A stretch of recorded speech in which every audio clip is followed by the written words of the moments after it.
good afternoon on this really busy Monday. Um, a lot of things I want to talk about, a lot of things that came out recently. As you can see on the screen right here, the Demon Slayer movie made more money than the Superman movie.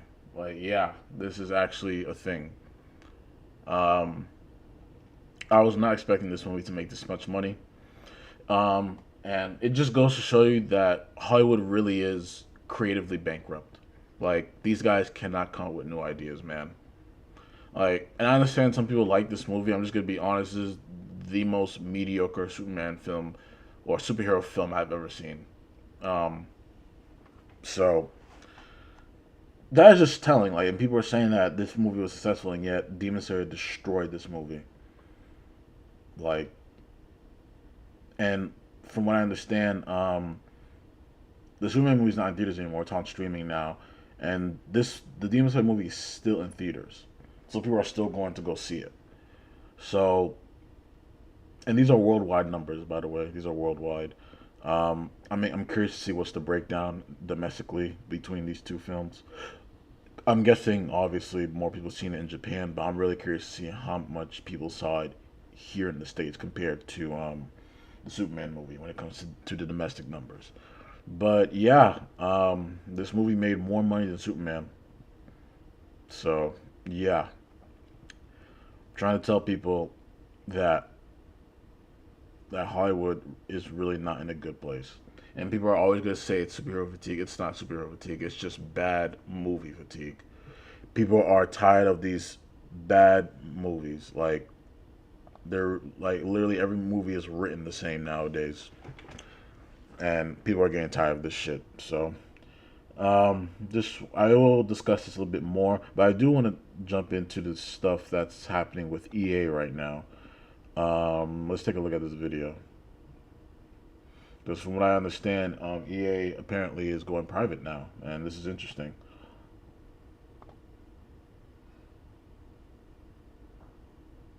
The video game industry has been going through some pretty big problems over the past couple of years, and a lot of companies have seen some major shakeups. Layoffs are normal, projects being canceled are normal, but it looks like another behemoth deal has gone through because EA has announced their agreement to be acquired for $55 billion. I have a few different things to show off, but before $55 billion. That's a lot of money. That is a lot of money to go private. This is really insane, man. This is an insane deal. I get into the topic, if you enjoy the content I create, check out the links in the description, join the community in my live streams, and consider supporting through Patreon or YouTube memberships. Now, EA has been in a pretty rocky place for a long time. Sure, they have some series that do absolutely insane numbers, but then they release others that fall flat, and I don't necessarily know if they can get much worse. We could see monetization getting worse, maybe game quality dropping a little bit more, but they're already pretty low in terms of their public image, and maybe this deal will turn things around. I highly doubt it, but EA is now going private in a $55 billion deal with PIF, Silver Lake, and Affinity Partners. Under the terms of the agreement, the group will acquire 100% of EA, with Saudi Arabia's public investment fund rolling over its existing 9.9% stake in the company. EA stockholders will receive 210 per share in cash,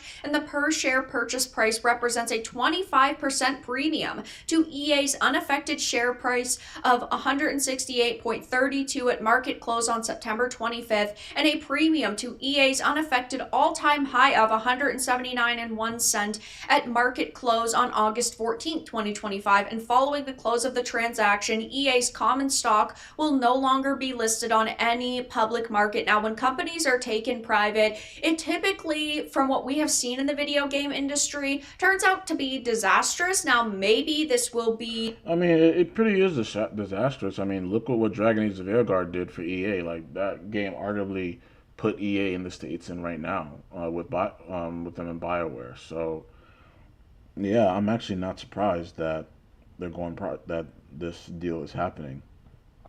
a exception to the rule. Maybe this will go well, but EA clearly is going through a bit of a tough time. Otherwise, of course, they wouldn't do this, but we know that their debt is extremely high, and we have seen a lot of failures on their plate. Now, sure, again, they do have some series that make massive amounts of money because of things like microtransactions, and I think that we are going to see their microtransaction game become even worse now. But Andrew Wilson said, "Our creative and passionate teams at EA have delivered extraordinary experiences for hundreds of millions of fans, built on some of the world's most iconic IP, and created significant value for our business. This moment is a powerful recognition of their remarkable work. Looking ahead, we will continue to push the boundaries of entertainment, sports, and technology, unlocking new opportunities." Now, we always joke about how companies should not want Chinese investors to be sinking their claws into their companies, and we've seen individual companies like NetEase, for example, do that. They are, of course, controlled by the CCP, and they do their bidding, but they invest a little in a lot of companies so that over time, as a company is going under, they can invest more and more and more to the point where it would make sense for them to be scooped up.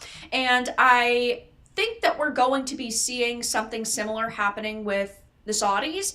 Now, the Saudi prince has always been a very big fan of video games, and he does have a lot of investment in a lot of different companies. But this is a absolutely behemoth deal that is going to potentially change one of the largest companies within the video game industry. Of course, I'm really curious to see what's going to happen after this deal because 55 billion is a lot of money for a deal. That is a lot of money. Like, isn't that roughly how much? I think that's like more than what Elon paid for Twitter, if I'm not mistaken.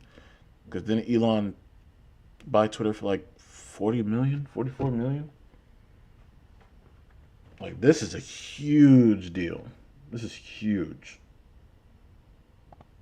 course, there are a lot of people that are worried about this. I think we are going to see a massive amount of layoffs going forward and Yes, a there lot is. of There will projects be. being canceled because combined, the deal is for an equity investment of approximately 36 billion and 20 billion of debt financing fully and solely committed by JP Morgan Chase Bank, 18 billion of which is expected to be funded at close. Each of PIF, Silver Lake, and Affinity Partners plans to fund the equity component of the financing entirely from capital under their respective control, the company said. Now, one other piece of this that I've Says this enormous sale just comes days before EA's release of Battlefield 6, a crucial launch for the company. And yes, it is. Like, that is, I mean, from what it looks like Battlefield 6 is going to be successful from what it looks like as of right now. I do agree that it's a crucial launch. But it's interesting to see what's going to happen moving forward with this game. So, and it looks like they have other games in development too. Mass Effect, the Bioware, they have a Star Wars Jedi game, and they have an Iron Man game. seen people already melting down about is the fact that Jared Kushner is actually part of this deal. And as it's pointed out, even in this article, Jared Kushner is Donald Trump's son in law. So there are people saying, oh, here we go. Now the government's going to be keeping a closer eye on video games. I think the government is always keeping an eye on video games. We've seen so many politicians over the years from both sides saying video games are causing violence and video games are harmful. They're always looking to point the blame at video games. So I think that's always been the case. And I don't think that it's really going to get worse. But I do think that there are going to be politicians going, okay, there's a lot of money being thrown around in the video game industry. I also want a piece of the pie, which definitely is my worst nightmare. Having politicians be a part of the video game industry is not going to work out in any way. I mean, we see that happen with Collector Shot in Australia and what they're trying to do with the. I mean, we've seen that happen with what's going on with Steam, even though that's not so much government, digging their teeth into it. There's still like these outside people, like people who are not part of the community, trying to come in and trying to make changes in the community, just to quote unquote make it better, make it safe. Even though the community has always been what it is for years, that's what made the gaming community for what it is. So I kind of understand what people are saying, but at the same time, I don't really think they're going to be too involved. This guy's going to be too involved in it, but we'll have to wait and see. Way, shape, or form. And I just think that somebody like Jared Kushner and, of course, this investment firm is just looking for a way to, again, make money. And we know that in 2024, the video game industry brought in over $200 billion. That is a hefty chunk of change. So I think that's probably why. And Silver Lake is an entity in of itself that is extremely controversial. I think that there is a very small chance that this could go well. They could trim some of the fat at these studios, cancel games that absolutely nobody wants and nobody cares for, and really. That is something that they do need to do. They need to get rid of like these fucking games that literally nobody wants. Like, I was gonna say Take Us North, but that's Microsoft. That's not EA. But games like that, like the games that literally they're making for like a very small, minute audience, like they need to cancel games like those because no one's gonna play those games. Those are not even games. Those are just like propaganda pieces that they're trying to spread. So things like that need to be canceled. But very interesting because this is a pretty big news in terms of gaming. I feel like a lot of people are not really talking about this right now. This is probably something that just happened. So probably the next couple of days we're going to see other people talk about this. But the fact that something like this happened to EA, it just goes to show that EA really it must be like in the shitter, because again, Dragon Age Veilguard, that game, mind you, that's supposed to be a AAA title, like a huge release from the previous Dragon Age game. That game failed so badly that the game is literally free on, I believe, Xbox Game Pass and PlayStation Plus, and nobody's playing it. That is really sad. Like objectively, majority of the gaming community does not like that game. Both true gamers and normies do not like this game. The fact that the normies don't like the game just tells it all. Because if you can't catch the normie audience, then automatically you fucked up. If you can't not capture the normie audience, you fucked up. So I'm actually not surprised by this deal. Like 55 billion, like that is nothing to cough at. Like that is a huge deal to in terms of buying a company. But yeah, want to know what you guys' opinions about this. This is a pretty big news right here. We're going to have to see what's happening with EA moving forward.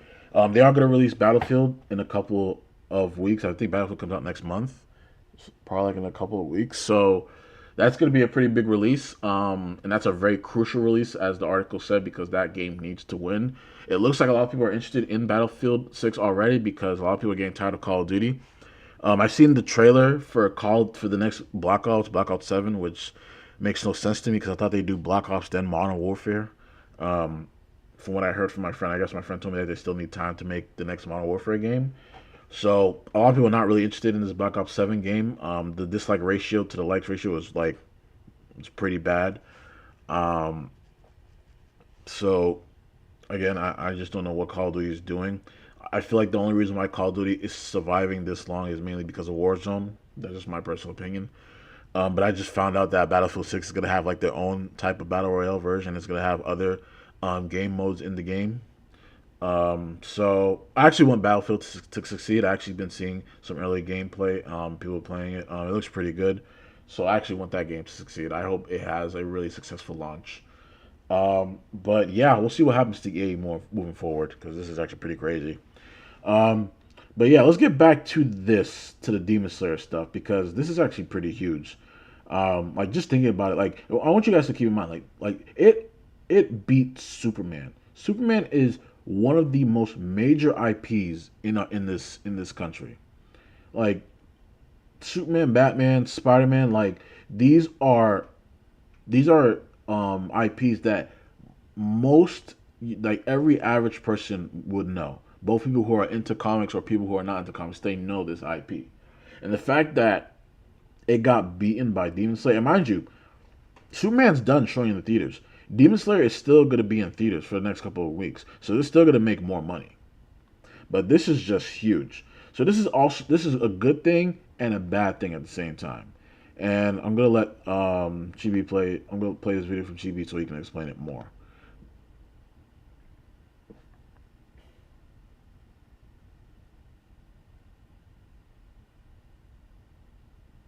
Demon Slayer Infinity Castle has passed 600 million worldwide, tracking to become one of the top 5 highest grossing movies of 2025 so far. Demon Slayer Infinity Castle is crossing the 600 million mark at the global box office this weekend, the first anime to ever surpass. So during the weekend, it crossed the 600 million mark, and I think as of right now, it's like 615. So yeah, it's making even more money. This mark. Global box office breakdown per country updated tomorrow. A Japanese anime movie is going to make more than Superman in any Marvel movie this year. Crazy. And now we have the actual numbers. And this was hours upon hours ago. Infinity Castle has reached 616 million, while Superman is at 615 million. And I said it before, like, this is the most mediocre Superman film of all time. Like, people actually like. I understand you like this movie, but I'm just being honest. This movie is so mediocre. This is. And don't get me wrong. I thought I seen the Demon Slayer movie. I thought it was whatever. I'm just gonna be honest. The fights were pretty cool, but the flashbacks were, to me, they were a bit longer than the actual like fights in the story. Like the flashbacks actually got me pretty upset, especially the one towards the end with Akasa. That one really got me upset. But I want you to keep in mind, guys, this is one of 3 movies. Because they're adapting the last arc of Demon Slayer into 3 movies. Like, I want you to guys to understand this. This is like the first one. This is the first movie out of the 3.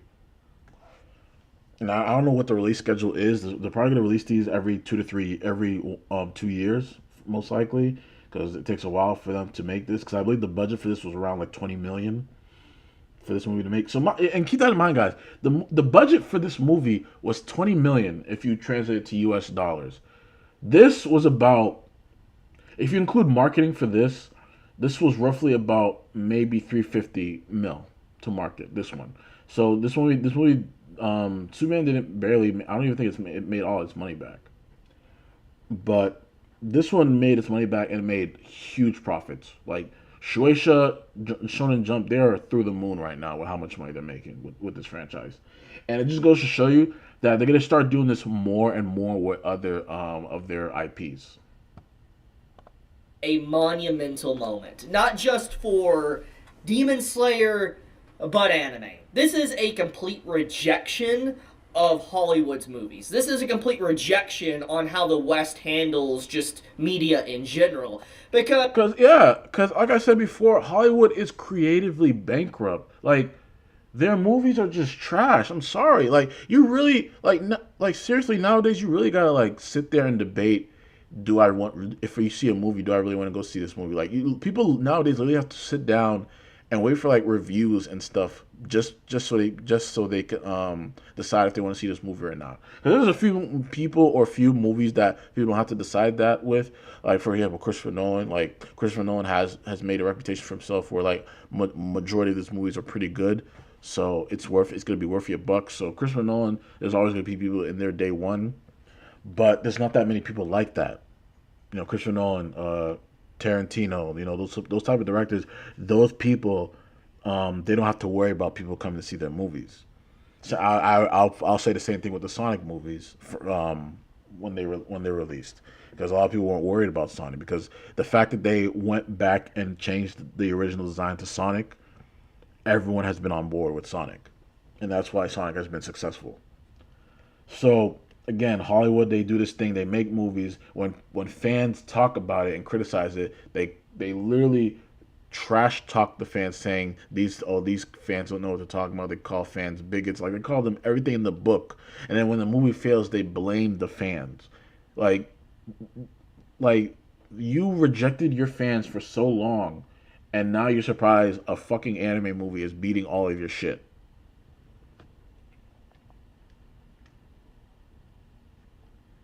Make it make sense. you're not going to tell me if you were paying attention this last summer, about how much conversation was around, let's say, Fantastic Four or even Superman. I definitely saw a lot of people talking about Superman in a lot of a positive way. And the fact that you have an anime movie, regardless if we know it's very popular in Japan or not, but you have an anime coming into theaters around the world globally, and it's surpassing something like Superman is pretty huge. Especially since, from my understanding, everybody really loved the Superman movie. So that's the big point here, is that you have a series that is relatively new in the grand scheme of things. Like, when you compare it to, like... Yeah, Demon Slayer came out in, what, 2016? The manga came out in 2016, the anime released in 2019. Yeah, Demon Slayer is a fairly new IP, even though it ended in 2020. It's still fairly new. Like I said, I said this before, Demon Slayer is carried by the animation from Studio Ufotable. Like Superman, a massive monumental franchise, a monumental icon, getting surpassed by a series that is relatively new in the last decade is pretty crazy. But it doesn't just stop there. We need to look at the cold hard facts here on what this actually means. What this moment means for Demon Slayer in anime. But we need to look at this graph here, and you can see that just the overall progression at the box office that Demon Slayer had over these weeks. And when you get to week 8, you can just see the radical jump. It just goes straight up, basically, and it starts surpassing everything that was in the top 10 or top 5 of the box office this year. Like, for instance, instantly you see Fantastic Four was just surpassed, and then it surpasses a few others, and then, once again, this was made earlier today, not even counting for the new stuff. For instance, it now surpassing Superman, but it is now above Superman, and it's getting closer and closer to How to Train Your Dragon. And so let's look at the actual box office films of this year. So at this time, we got... So I understand his thing's kind of in the way, but... So, Fantastic Four is at the bottom. 500 mil. From what I heard, it didn't make its money back. Same thing with Mission Impossible. I thought Mission Impossible was fine. But Mission Impossible didn't make its money back because the budget for this was pretty big. It was like 400 mil. So this movie didn't make its money back. Demon Slayer, obviously, the numbers have changed now. So it's surpassed that. So it's above Superman now. F1, I heard F1 was a decent movie. Jurassic World Rebirth. I'm shocked how much money that movie made. Same thing with How to Train Your Dragon. The live action How to Train Your Dragon. Yeah, Jurassic World Rebirth made a lot of money. I'm surprised the Minecraft movie made a lot of money too. That's another one that surprised me. I heard the Lilo and Stitch movie was fine. I didn't even know it made $1 billion. Yeah, I heard the Lilo and Stitch movie was fine. I think this is a Chinese movie up here. I didn't see it. They have $2 billion. That's insane. But it looks like, so in terms of U.S. films, it looks like Lilo and Stitch has made the most money, from what I understand, for this year, I think. Right? This is for 2025, right? So it looks like Lilo and Stitch has made the most money this year, with Minecraft being second. Gotta look at this because the data is a little bit outdated, as you can see here, because it only says 605 million. But we gotta look at the data here. So Fantastic Four, it box office at 521 million. Still pretty impressive, but we gotta take a look at the actual budget of this film. If you scroll down and look at the budget is $200+ million. So we don't have an exact amount, but it made, I would assume the movie made even. I could be wrong. So the movie didn't make even. This was confirmed by multiple sources. It didn't break even. Because if you include marketing, because I don't think that includes marketing, and plus theaters get half of what the theaters take, about like half of the earnings. So I don't think the movie broke even. Even when you put that in consideration with Demon Slayer, because the budget for Demon Slayer was only $20 million, so that movie made profit, like a lot of profit. Wrong there, correct me if I'm wrong, but the movie more or less made even. But then we go into the next one. We have Mission Impossible. It also was around 598 million, and we got to look at its overall budget here. If you scroll down, you'll see the budget is around 300 to 400 million mark. That is definitely not good, especially with how much money was poured into this movie. Not a lot of profit, honestly, for that. But then we go even further up, we actually see Demon Slayer. Once again, these numbers are a little bit inaccurate because now it's at apparently 617 million, surpassing Superman. So, yeah, that's a pretty big deal. But anyways, we got to look at Superman's budget before I look at Demon Slayer's budget because I think this is a pretty big deal to actually look at. So, if you look at Superman, the movie's budget was 225 million. The budget for Superman was about 300. It was reported by multiple sources. So the budget was about 300 to 350 mil for the budget. So movie made 615. So I don't think it didn't. I don't think it broke even. I mean, I don't think. Superman didn't break even To make this movie, okay? And from everything I heard from this last summer, a lot of people agreed it was a good movie. Now, there's probably going to be some that disliked the movie or didn't like certain things about it, but overall, I heard a lot of positivity around it. And so, when you look at this budget, it more or less, it made some money back, but it wasn't like, from my understanding, this isn't an overwhelming home run success, but it is, they did make, even or at least a little bit over even, to my understanding. Now, we go to Demon Slayer. And when you look at Demon Slayer's budget, this is how much it costs to make the movie. Yeah, 20 million. 20 million. And they are now sitting over 600 million. That is legitimately like $600 million profit if we're calculating the 617 million they made, or probably even more now today. So probably we're looking at like 620 million that the movie has gained.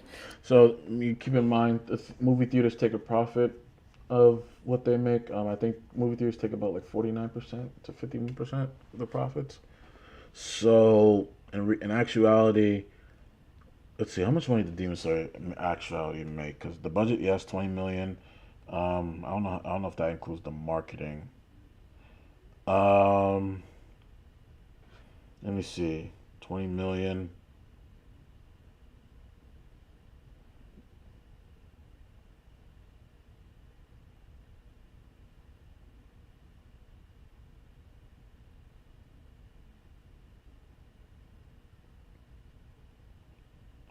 So they made about a little bit over 300 mil. So yeah, they still made money. Yeah, they still make money. Huge profit. So if we subtract the 20 million from it, they have made 600 million profit. They have made way over even, breaking even with paying people. They have quadrupled their money. They have done even more than that. And as I said at the beginning of this video, this is a complete rejection of Hollywood. This is a complete rejection on what Hollywood has been doing for these last few years when it comes to making movies, but also stories that they have been telling. So what do I mean by that statement? Well, one of the big reasons why I'm saying stuff like that is because, let's be honest. Hollywood has been in a spiral, a downward spiral, where a lot of people just don't want to go to the theaters anymore. And this has been a big hot topic as of late for the last few years, that people just don't want to go to cinema. They don't want to go to theaters and watch a movie. And it's very clear if you look at the numbers and stuff, that box office and, ticket sales and stuff have been slowly going down over the years. People would rather just sit at home and stream their movies and stuff than go to a theaters. Now, there is exceptions to this. There is movies that break out and all that, and Demon Slayer is probably one of those cases. But the point is that there has been an ongoing trend that a lot of people just do not like some movies that's coming out in Hollywood nowadays, especially in the West. And a lot of these comic movies and different things like that, people just, they're growing bored with them. There seems to be some fatigue, so to speak. There is always... And when he says with the fatigue, it's not comic, it's not superhero fatigue. It's bad movie fatigue. That's literally what it is, because we've seen things like this happen. Like, look what happened with Deadpool and Wolverine. It's not bad movie fatigue. It's not superhero fatigue. It's bad movie fatigue. That's literally what people are tired of. People are tired of seeing these bad movies. Is this conversation of fatigue with superhero movies or supervillain movies and stuff like that. And it's very clear that the audiences are growing tired of that. They're growing tired of the same format over and over. And so when you look at Demon Slayer, and now that on the charts it is rivaling stuff like Superman, It's massive. That is actually insane for a few reasons. Because, for one, a lot of movies that are created nowadays are getting out of hand when it comes to their budget. Their budget is astronomically high. And it makes no fucking sense. Like, superhero movies back in like in the 2010s, it even cost this much to make. Like the most they would go is maybe like 250 mil. That's probably like the most they would go. Like these superhero budgets are like literally like in the 300s and more thousands. Like it makes no fucking sense. And they only go like 250 if it's like the big team up movies. If it's like the standalone superhero films, don't even go that high of a budget. I don't even think Man of Steel cost that much to make in terms of the Superman movie. And the Man of Steel movie looks way better in terms of the CGI and special effects. It's still watchable to this day. And that movie's over 10 years old. To the point to where like they have to make quadruple the amount of what they invest in it just to be able to break even or even make some bit of profit back, which is pretty bad. Like just legitimately that is not good whatsoever. And the fact that you have a movie like Demon Slayer, well, if you're an anime fan, you know it didn't technically come out of nowhere. But if you're someone that doesn't really involve yourself in the anime and manga community, you're going to look at Demon Slayer and you're going to be like, holy crap, this movie was made for $20 million, and it straight up is making over $600 million in profit. That's insane. Like, that is insane. Now, there is a lot of good and a lot of bad about this. First off, let's talk about the good, okay, before I get into the nasty. First off, I'm happy for Studio Photable. I'm happy that Studio Photable was able to, get this amount of recognition, be able to make this amount of profit, because regardless of how the future, whatever happens in the future, thanks to these circumstances, I am very happy that the work of Studio Photable and the staff and everyone involved is getting recognized, that they are getting paid, and that they are getting showcased that to around the world that they have made quite a masterpiece, that people deem it a masterpiece, and that something like this is even rivaling a massive title like Superman. That's a big deal, and I'm very happy for everyone involved that worked on this project.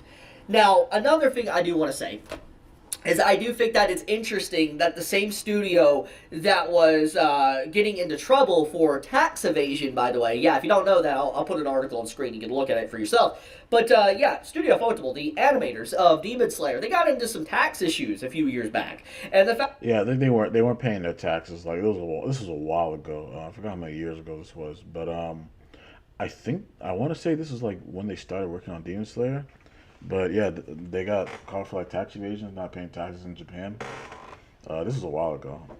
The fact that this is the same studio that is now making over $600 million in profit, it's just there's some irony there, there's some funniness there that definitely should be talked about. But the point is that Studio Photable's come a long way. And they've always been a fantastic animation studio. As someone that's been watching their stuff for over a decade. I mean, watching them from Fate Zero to Kar no Kyokai and stuff like that, and Fate Stay Night, and then eventually to Demon Slayer, their evolution as a studio has been gradual, but understandable why they eventually reached this point. Because anyone that watched their original films, like, I'm not talking about like Heaven's Feel and stuff from Fate, but like Kar no Kyokai, for instance, you'll know Studio Photable has just always been a hands-down amazing company in terms of like what they make. When it comes to their animation art department, it's insane. Like, it's actually mind-blowing how good they are. Like, even if you go back early on in the 2010s and 2000s and stuff, their stuff is crazy.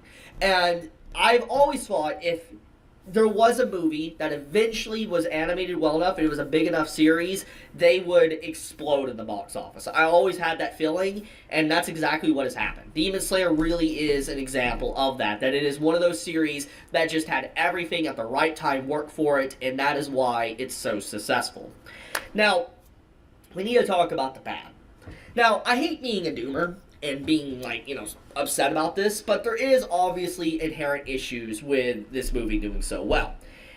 I don't want to take away from the fact of the success of the movie. But the issue I think that this is going to lead to is that a lot of people in Hollywood, these companies, Warner Brothers, Paramount, Disney, all these different companies like Universal, they're going to look at Demon Slayer and they're going to be like, okay, how does this movie look so good? And it is literally a fraction of what our movies cost. Like, for instance, Demon Slayer's $20 million. And you know what? Let's take a look at How to Train Your Dragon is. How much is this budget here? How to Train Your Dragon is $150 million in budget. Obviously, it's made a lot of profit back. But, that's a big but here. The fact is that Demon Slayer is only $20 million.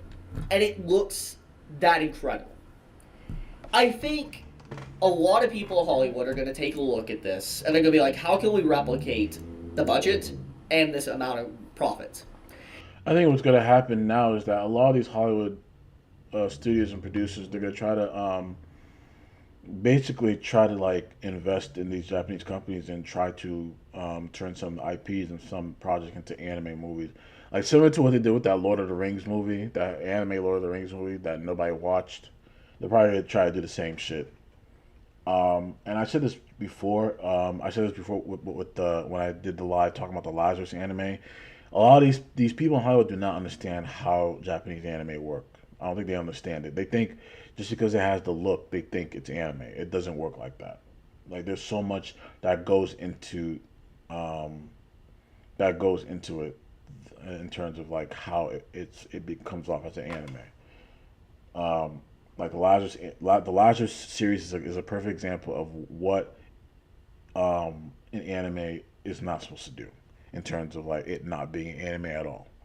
So I feel like a lot of these Japanese companies are going to start using anime for their IPs and just start making either series or films based off of it. Now, will it gather a crowd? Yes, it's probably going to gather. Yeah, it's going to gather a crowd.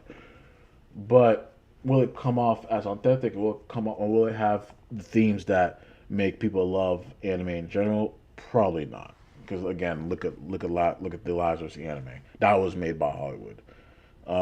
So I see the point he's getting at, because I do agree, because everyone in Hollywood sees this right now. They have to see that, holy shit, a Japanese anime is literally on the top 10 for one of the most highest grossing films of the year.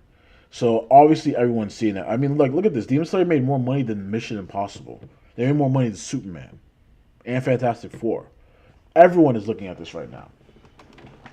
So I think this is something that a lot of people is gonna take notice, and I feel like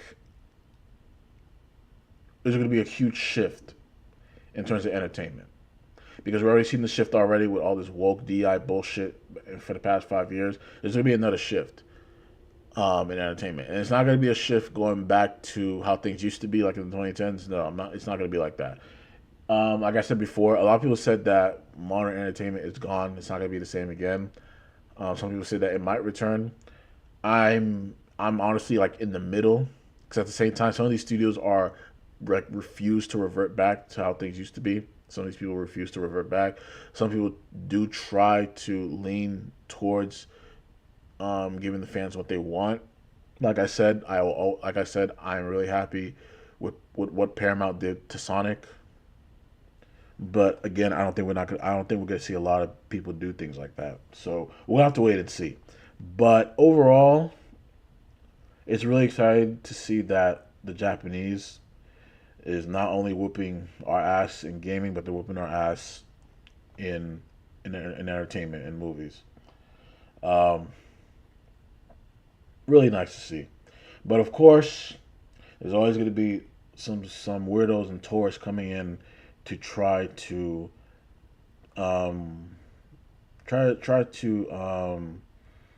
destroy the success, in terms of like pointing out problems that literally no one even talks about or doesn't even exist, and try to make it a problem. Which brings me to the next thing I want to talk about, and that is the anime tourist problem. Because for those of you who don't know, in anime and manga, we have a huge tourist problem. A lot of people got into anime during COVID, and a lot of these people apparently have been voicing their opinions, mostly on TikTok, and having an issue with cult classic animes. Like, these are animes that have huge cults of fans, and apparently they have a problem with it, and they're calling the entire fandom weirdos and stuff. And it's just like, you're not a fan of this property. Stop lying to yourself. So let's take a look at this.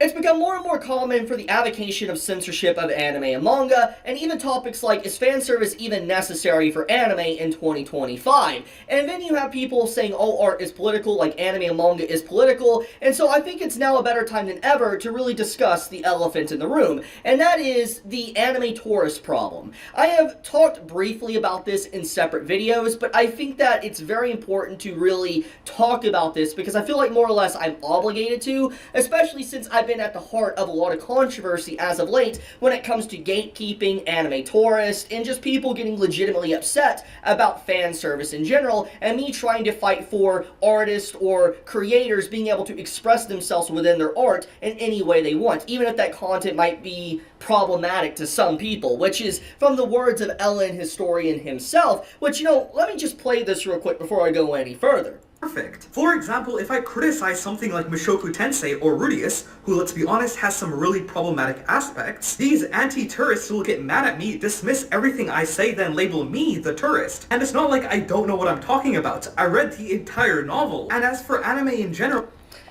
Yeah, so, again, I highly doubt he read the entire novel because there's people always say this shit when they say, oh, there's a problem with the series. Like, if you found a problem with the series, you would have never read the entire novel. So automatically, you're lying right there. If you think something is a problem, you would not ingest the entire thing. Same with me. Like, I got tired of what DC is doing with their movies, so I stopped watching them.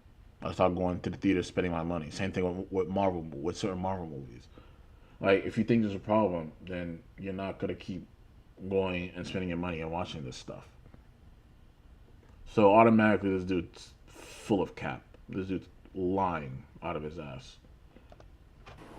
So, before we go any further, can we talk about how he says that Mushoku Tensei, Rudy, is problematic? He's a problematic character. And he does go on even further in this video to point out that Mushoku is a very problematic series, has a lot of problems, or tries to normalize problematic elements. But then he literally says, even though it's problematic, I critically consume it, so it's okay. And I'm just like...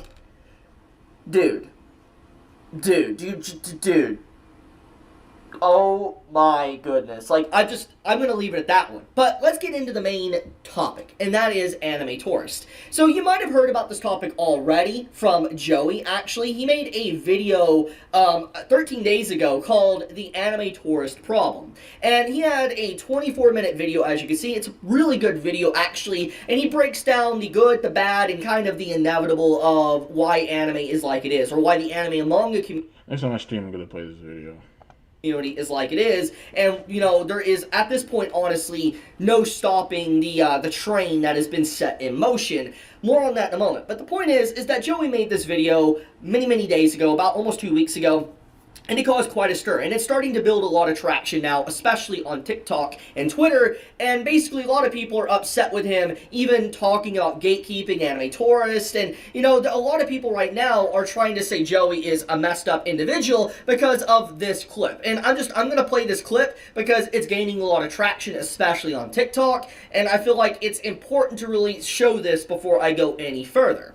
Video, he actually compares anime tourists to the colonization of the Americas. Are we serious right now? You are really comparing anime becoming mainstream to the death of... This guy's a fucking moron. This is someone who can't take a fucking joke. Like, he can't take a joke or a sarcasm. Like, why the fuck are you going that deep into it? Like, this is someone who needs to, like, literally go outside and have a life.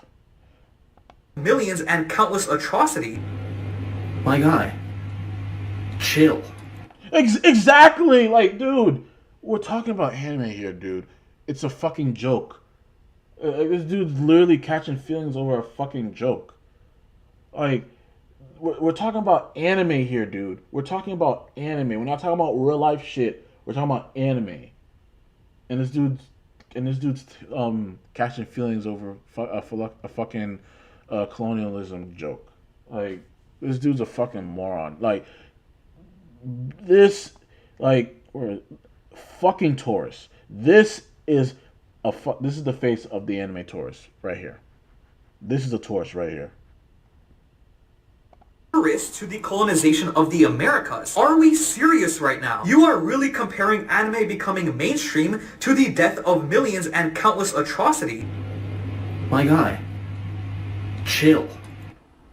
Okay, so before I let Joey speak, I'm going to say this right now. Joey was making an analogy. He wasn't trying to make it political. He wasn't trying to, undermine anything that happened in history. He was just talking about how people come into a culture and they change it. They literally force it to change. That's literally what he was pretty much saying. And the fact that TikTok is taking like a 30-second to 40-second clip from a 24-minute video and running it and trying to smear Joey is just so disingenuous. It's wild. But anyways, let me let Joey speak here before I go any further. It's not that deep. May I remind you, we are literally talking about Japanese cartoons. Exactly. It's really not that deep, okay? I'm sorry you feel that way, but completely misconstruing the point that I made, Yep. not understanding what an analogy is, all Yep. from a 30-second Twitter clip Like I said, that comes from a 24-minute YouTube video and making it way too... And this is what I'm talking about when people do not understand something off full context. They basically go off these short clips, these short TikTok or YouTube short clips. They don't watch the full video in context. This is why I keep telling people you need to do your research before you open your mouth and talk about something about what someone says. Like, again, he literally just admitted that he watched a short clip, a short YouTube clip, not understanding it in full context. overly political for your own good. It's just like the original video is 24 minutes. Like you just saw TV. The original video is 24 minutes, and that guy's going off of like a 20-second video of a fucking joke. For your own good, it's just not my problem. Okay? You've been watching too much anime. You've been on the internet for far too long. So why don't we put the phone down slowly, go outside, bask in a little bit of vitamin D, and just relax for a little bit. Okay? My man just told him to touch grass. Maybe go out there and read a book. He told him to touch grass. A light novel, perhaps, since you seem to enjoy those. But either way, just relax, okay? It's really not that deep. So, it's interesting that Joey says this, okay? Like, he was responding to Ellen Historian, because the other day I had a run-in with this man as well. And as you can see here, he commented on my post, hot take, if you think fan service doesn't belong in anime and manga, you shouldn't be in the anime community. And he made pretty much this whole TikTok video pretty much saying that fan service, why are people defending fan service and, problematic elements and all of that, anime isn't perfect. And this entire thing that Ellen tries to talk about here, he tries to say that I'm saying anime is perfect, and I have never once justified and said anime is perfect. But I don't think anime is perfect either. Like I said this time and time again, there's certain anime where there's certain problems that happens that needs to be corrected, or I feel like the production just wasn't there. Like I said this time and time again, like one of my main things I hate about anime is I hate when a series doesn't follow the source material. I think majority of the fans did not like what they did with The Promised Neverland season 2. It went completely off script, not following the manga. Same thing with let's say if a series has nice animation and for some reason it just takes a huge dip in quality. For example, The Seven Deadly Sins. I think we all can agree on that.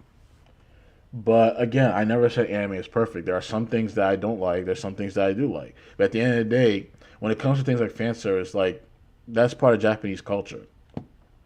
Don't get me wrong. I won't lie. I think some series having fan service doesn't make sense, especially when the fan service comes out of nowhere. Like I kind of feel like that sometimes. Especially when I used to watch Fire Force, I felt like that way sometimes. But at the same time, like if there's a series that has fan service, and that's what primarily the series is mainly about, then that's fine to me. I like series like Sekirei, Freezing, Madoka Box. I fucking love Madoka Box. I really hope they do a season 3. Studio Trigger needs to get Madaka Box from Studio Gainax and make a season 3, man. Like, I need Madaka Box another season. Um, I like Mach and Key. Like, again, I like series. If the series has fan service, I'm fine with that. But if a series like, let's say if a series like Monster had fan service, I wouldn't like that, because especially for the tone and the theme of what Monster is, having fan service in there just wouldn't make sense to me. I mean, there's some stuff like they show like some nudity and stuff, but that's like when they're like in the red light district, and that makes sense to show that. But again, fan service is a Japanese thing. It's Japanese culture. Like I said before, the series that I mentioned, I like the fan service in those series. Queen's Blade's another one. But again, people like this, they think all fan service is problematic and it shouldn't be there. Then just being honest, you are a tourist. That is a tourist mindset. But the thing is that wanting to remove an element that is ingrained in the very DNA of anime and manga is what Joey himself was even talking about. That, like, you're a tourist. You're someone that is trying to come into the culture and fundamentally change it and remove what makes anime and manga. Eventually, Ellen Historian makes a response to Joey saying, like, chill out, and he says, responding to the anime man on the anime tourist versus colonization analogy, is anime inherently political? Yes, it is. And obviously, I look... Yeah, he's a tourist. He's a tourist. This is what I'm talking about. This is what I'm talking about with modern entertainment. People trying to come into a fun space and try to make it political. This is what happened with mainstream comics. They came in and made all this shit political. This is why American comics are in the shitter right now. This is why everyone turned to Japanese manga. And now you have these weirdos trying to do the same thing with anime and manga. And it's just like, dude, get this shit, like, bro, dude, get the fuck out of here with that bullshit. Looked at this, I was disgusted, and I was like, anime is not inherently political, full stop. And basically, he decided to respond to me, and as you can see here, the rise of anti-intellectualism in the anime community is very concerning. Many of you dismiss the deeper themes and political messages in shows often as a way to cope. And as soon as I saw this, I'm just like, this is the very reason why people don't like tourists. Yeah. Like, why people want to gatekeep. It's because not everything is political. Not all art is political. But on top of that, it gets into the... Not every single art piece is not political. Like, I need you to understand. I need you stupid tourists to understand this. Every single piece of art is not political. And you don't have to think politically when you ingest it. So, like, you having that type of mindset when you're going into something like this, it just comes off as really annoying, and people don't want to be around you. Especially, like, bro, we're talking about anime here. Like, people are trying to have fun, dude. Like, people are trying to have fun. We don't have time to talk about this bullshit. Like, we're here to have fun. Point of what Joey was talking about and the disingenuous nature of what a lot of these new anime fans, especially thanks to COVID, are doing to the community. And so I think it's a perfect time than ever to really segue into this topic and really get into the heart of the issue of what has kind of been going on as of late. So first off, we need to talk about, in general, the low-hanging fruit that is fan service and censorship. This is very ingrained in the conversation as of late, because obviously with what we've seen in the last few months, or years at this point, there is an active push for anime manga to censor itself, for certain content within it to be censored. And nowadays you have individuals that used to bully kids back in the early 2000s or 2010s, jumping into the anime and manga community and reading things, and they're like, okay, this surface level stuff is good, but if you watch or read the wrong series, then obviously you're going to get bullied or you're going to be called a PDF or whatever. And I've seen that happen on both sides. Like, I've seen some sides of people who made fun of people who are into otaku stuff. Some of them that I knew, they got into it, and they're big fans of it. They like everything. And then there are some people, what he's talking about, like, let's say if they watch like an ecchi series and they're like, ew, what is this shit? Then they call people weirdos for ingesting this shit, like, and they want apparently they want these studios to like take this shit out. Like, I've seen both sides of it, and that's why me personally now, I'm just gonna be honest, I don't recommend people, especially people who are not really into anime, I try not to recommend them anime or manga anymore because again, because again they're going in as a tourist, whether you like it or not. They're gonna go in as a tourist, and I don't know what type of mindset they're gonna have if you put them onto a certain series, even if it's like a series that's quote unquote safe. Like I know one series that a lot of people recommend people for first time viewers is like Death Note. Death Note is a pretty popular series that a lot of people would give someone if they want to like start out in terms of ingesting anime. And I'm just gonna be honest. I personally don't recommend. I won't recommend a series to anyone. I'll just tell them, like, you just look for something to watch. Like, find something that interests you. I'm not gonna recommend someone anything because it doesn't matter. At the end of the day, I don't know what type of mindset they're gonna have. I don't know if they're gonna like it. Maybe they will like it, but most of the time, just what we're seeing nowadays, a lot of people are complaining about certain aspects of the series, and they complain about things that literally nobody is complaining about. That literally is what makes the series popular. It's what literally everyone likes about the series. So yeah. That is the new anime and manga community in the last 5 to 6 years. You have those bullies that used to think all anime and manga was cringe or call you a loser. They actively jumped into the community and what they're doing now in terms of censorship and in terms of trying to censor anime, this is what Crunchyroll is right now. And this is why I do not care about Crunchyroll anymore. Everything that's happening in terms of anime tourism, all this bullshit, this is exactly what Crunchyroll is today. Now, instead of not ever interacting with the community, they're in the community and trying to mold it, shape it, change it, and twist it into something that is no longer anime and manga. And I feel like I need to summarize this in a better way. So basically, imagine you look at anime. You're a mega fan of anime, and it has this content in it that might have, like, fan service. It might not have fan service. Let's say it has adult themes. Let's say it has themes that, a lot of people might consider icky, so to speak. And just because it makes you uncomfortable doesn't mean that content shouldn't necessarily be there. It's like Berserk, for instance. Berserk does have a lot of uncomfortable content, but it's there. It's there for the story. It's there because... Same thing with Made in Abyss. Made in Abyss has some uncomfortable moments, but it's there to enhance the storytelling. And he's right about Berserk too. Like, something that's supposed to make you feel uncomfortable, that's the point, that's the purpose of the series. That's the point. And Hollywood has done it in the past too. They've done it with horror movies, like they've done it with a lot of movies. Like, and that's why Hollywood's in the shitter right now, because they don't do that. They don't make that type of content anymore. Everything they make now is safe because they don't want to. They're afraid of the cancel culture. They're afraid of people calling them everything in the book, and that's why I'm getting tired of people catering to those type of individuals. Because the artist and author wanted it to be there. There is no other explanation. There doesn't need to be another explanation. If the artist and author wanted it there, it's there. It's their work. It's their story. That's the end of discussion right there. And the point is if it makes you uncomfortable and you really don't like that content, do not interact with that content. Do not dive into that content. Do not read or watch that content. But if it makes you uncomfortable and you still read it, then you don't really have a reason to complain. Which gets back into Ellen Historian. Yeah, exactly. Like he did. Like if you think it's problematic but you still read it, then you don't have a problem with it. Exactly. And the guy literally says, like, I read the entire light novel. So he's like, dude, you don't have a problem with it then. Like, you're just complaining just to complain.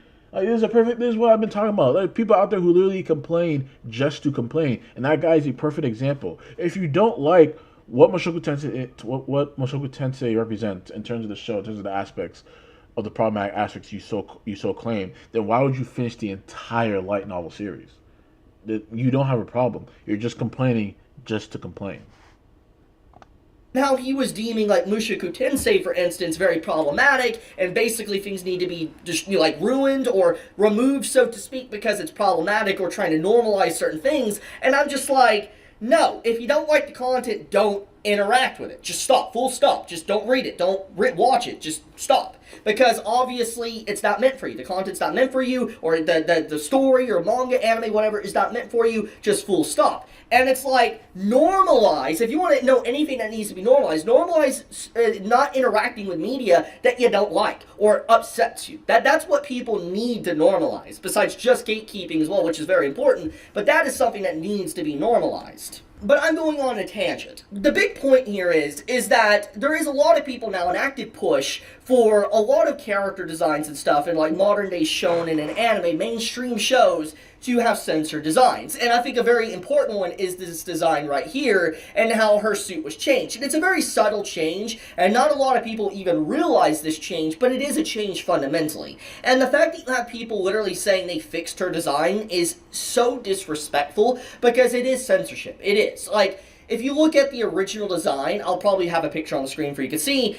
If you look at the design, she does have skin showing, just her arms and legs, and it doesn't really show anything besides that. And it's clearly a reference from like old TV movies and stuff from the 60s, 70s, and 80s. There is active designs that are very similar to it. And the point is that you have people wanting the character design to change because it upsets them that a female character is showing some form of skin, and they will go out of their way to call it fixed. And that is why the topic of fan service is so important, is because you have these individuals seeping into the community, trying to change it, smooth down the edges of anime and manga, and then once they do that, they're going to creep even further. And these are the same people that have a problem with beautiful females in gaming. These are the same type of individuals who have this mindset.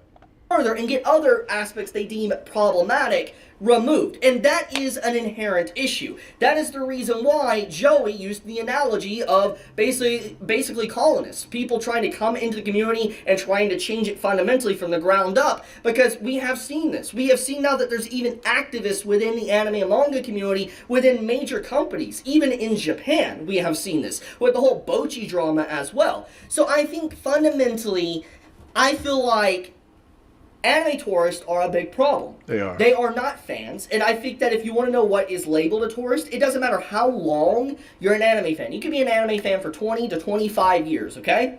If you're someone that thinks like fan service and stuff is problematic, and you continue to interact with the form of media, and you think it needs to be removed, that is a tourist. That is a tourist because it has always been in the anime and manga community since the 60s, 50s, 40s, whatever. It's been a long time, way before I was even born. And removing that fundamentally is very disrespectful, not just to anime and manga, but these artists, these animators that have been working on many different series for decades. It is extremely disrespectful to change things. And one of the other things is the reason why anime and manga is so popular is because it's different. It's because it is not like the West. And that is a fundamental thing that I think breaks down any argument against what I'm talking about, is that the reason why anime has risen in popularity is because people are tired of the storytelling within the West. From Hollywood, from Disney, from Marvel, from DC. People are tired of those type of stories, these safe stories that don't really do a lot or do a lot of different unique things. And that is why I think a lot of people have gravitated towards anime, because fundamentally, anime is different. The storytelling's different, the jokes are different, the character designs are different, the art style is different, the animation is different, the culture is different. It is just different all around. And you have these people coming into this community that, are jumping in and are like, okay, I like this, but I want it to be more like how the West does things. Yeah. And that fundamentally will remove what made such a culture unique for so long. And that's the thing. The thing that Joey talks about in his video, which I think is very important, which I want to highlight, he talks about how it's inevitable and there's really no stopping it. And I think that this is very true for a variety of reasons, because anime has reached a point of such... I mean, it is going to be inevitable, but the thing that we have to make sure that we do as fans and as Japanese do as for their properties, keep it the way you want it to be kept in terms of how you want it to be adapted. Do not change things just because a certain demographic wants you to change it because they deem it to be either inappropriate or uncomfortable. Like at the end of the day, your property sold this amount of volumes because there's a fandom around it. Make sure you cater your property towards your fans, not to these tourists. At the end of the day, and that goes for any creator.